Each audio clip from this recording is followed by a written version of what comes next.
Monseigneur Byron. Bonjour à tous et bienvenue dans cette nouvelle vidéo. Donc aujourd'hui on va parler de l'épisode 1 de la saison 1 du dessin animé de Playmobil Novelmore. Avant de commencer, j'aimerais vous rappeler que avant de regarder cette vidéo, il vaut mieux voir l'épisode 1 avant pour mieux comprendre. Sinon, vous risquez de vous faire spoiler. J'aimerais vous rappeler aussi que du coup, chaque jour de cette semaine, je reverrai un des épisodes de la saison, donc dans l'ordre. Et je vous sortirai donc une vidéo critique et théorie comme celle-ci tous les jours. Donc du coup, c'est parti. Donc je vais commencer par vous faire un petit résumé de l'épisode pour bien mettre les choses en place. Donc c'est pour ça qu'il faut vraiment avoir vu l'épisode 1 avant de regarder cette vidéo. Cet épisode commence donc avec un personnage qui se rend dans la cour du feu face à Byron Burnham. Ce personnage a l'air assez mystérieux. Byron Burnham lui demande donc de se présenter. Le personnage se présente donc comme Ramsay Boy, le maître espion, mais il dit qu'il préfère se faire appeler l'espion du feu. Toute la cour se moque de son surnom. Kaboom, maître des explosifs et bras droit du seigneur Byron, explique alors leur plan à l'espion du feu. Il lui explique qu'ils ont décidé de détruire Novelmore.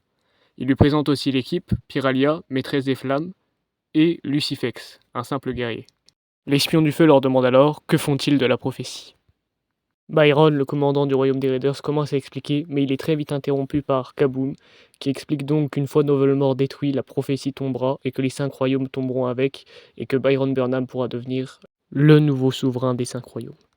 Byron commence à réexpliquer ce que Kaboom a dit, puis il dit finalement de faire exactement comme Kaboom a dit.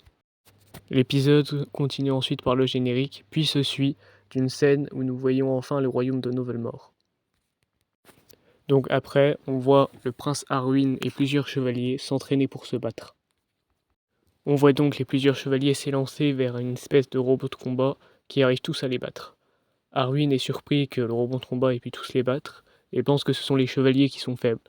Il leur dit donc qu'il va leur montrer l'exemple, puis finalement il se fait battre aussi à plate couture par le robot. Le chevalier qui est à ses côtés lui explique donc que ce robot n'est pas n'importe quel robot, car il a été construit par l'inventeur Dario Da Vinci. Juste après, une femme inconnue arrive, elle se présente sous le nom de Gwen, elle combat le robot et elle réussit à le battre en enlevant une pièce qui se trouve juste en dessous. Le prince Arwin et les autres chevaliers sont impressionnés. Mais ils sont interrompus par le roi John, celui-ci très énervé, car les entraînements de combat sont interdits et les femmes sont interdites au combat, au sein du royaume de Novelmore. Gwen se frustre et dit qu'elle ne savait pas que c'était un crime d'être une femme. Le roi John demande donc qui a construit le robot de combat. L'inventeur royal Dario Da Vinci arrive et dit que c'est lui qui l'a construit. Le roi John lui ordonne donc de récupérer ce robot de combat et d'aller le jeter dans la poubelle royale. Puis s'ensuit une discussion entre le roi John et son fils Arwin, dans laquelle nous comprenons que le prince Arwin souhaiterait s'entraîner pour être prêt au cas où il viendrait à être envahi, mais le roi John lui explique qu'ils doivent respecter la prophétie des 5 piliers. Scribbles, le conseiller du roi, enchaîne donc en récitant des passages de la prophétie. Le roi John demande à son fils s'il comprend ce que cela veut dire. Il nous est expliqué après que d'après Scribbles, cela signifie que Novelmore ne regarde pas au-dessus de ses murs mais prend soin des siens. Le roi s'en va et le général McGriffin arrive pour dire au prince Arwin que les plans de défense de la ville ont été volés. Cela inquiète Arwin qui part prévenir son père. Son père s'en fiche et lui dit que ça sert à rien de s'inquiéter. On découvre alors que le prince Arwin a une identité secrète, celle du chevalier masqué. Et il décide donc d'enquêter sous cette identité. De son côté, Gwen décide elle aussi d'enquêter. Ensuite, on voit Da Vinci qui se sous-estime et qui pense qu'il n'est pas à la hauteur des Da Vinci, mais il comprend aussi que c'est le dernier Da Vinci et que c'est l'homme de la situation pour enquêter, car les Da Vinci sont ceux grâce à qui Novelmore a fait de telles avancées. Gwen arrive la première chez McGriffin et elle y découvre un morceau du plan des défenses. Dario arrive, Gwen se cache, et grâce à ses qualités d'ingénieur, Dario réussit à découvrir des traces d'empreintes de pas. Ensuite, c'est le chevalier masqué qui arrive, et Dario se cache aussi. Le chevalier masqué, lui, découvre de l'argile rouge venant des régions du Nord. On comprend aussi que ce que veut Arwin, c'est obtenir le respect de son père. Bref, Gwen et Dario sortent de leur cachette, et c'est alors que les 3 héros se soupçonnent les uns les autres. Soudain, quelqu'un d'autre arrive, alors ils se cachent tous les 3. Il s'agit du général McGriffin. Celui-ci commence à jouer avec ses figurines. Soudain, McGriffin s'arrête de jouer et sort de sa poche un cristal de feu. Comme nous l'explique Dario Da Vinci, celui-ci est contrôlé par le cristal. Après que McGriffin discute avec le cristal, il s'en va pour aller rejoindre son maître, entre guillemets. Nos trois héros sortent alors de leur cachette et décident tous les trois d'aller sauver le royaume de Novelmore. Et cet épisode se termine là-dessus.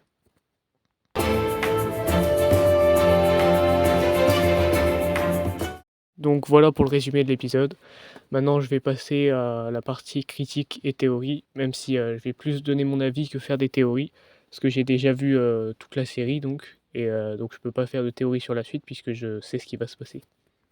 Alors j'ai très apprécié l'épisode, c'est un très bon épisode pour commencer l'univers Novelmore je trouve. Les personnages sont bien écrits et très intéressants.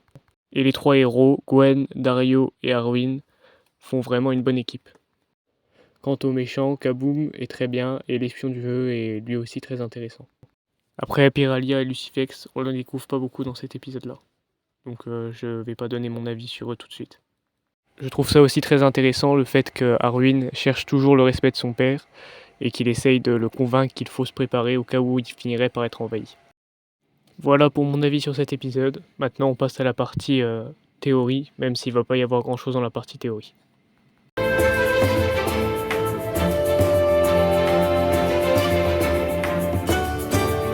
Pour commencer, je me suis posé une question en regardant l'épisode, c'est pourquoi Byron souhaite détruire Novelmore.